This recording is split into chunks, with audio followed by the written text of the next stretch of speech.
এই যে বালু, এই যে একটা লেয়ার, এই যে একটা লেয়ার, এই যে একটা লেয়ার, এই একটা লেয়ার, তারপর হইল চিনির বস্তা, এই যে হলো চিনি। মৌলভীবাজারে এনএসআইয়ের দেয়া তথ্যে ভারতীয় চিনি জব্দ করে সেনাবাহিনী। ২৮ অগাস্ট বুধবার মৌলভীবাজার সদর চাঁদনীঘাট ইউনিয়নের শিমুলতলা এলাকায় রাত আনুমানিক ১১টায় জাতীয় গোয়েন্দা সংস্থার এনএসআই কর্মকর্তার এক তৎপরতায় ভারতীয় চিনির গাড়ি আটক। চিনি, এই যে হলো চিনি।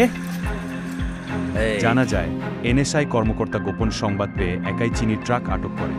গাড়ি আটককালে প্রশাসনিক তৎপরতা টের পেয়ে গাড়ি চালক সহ সঙ্গে থাকা সবাই পালিয়ে যান। পরবর্তীতে টহলরত সেনাবাহিনীকে থামিয়ে উক্ত বিষয়টি অবহিত করেন ও তাদের সহযোগিতা নেন।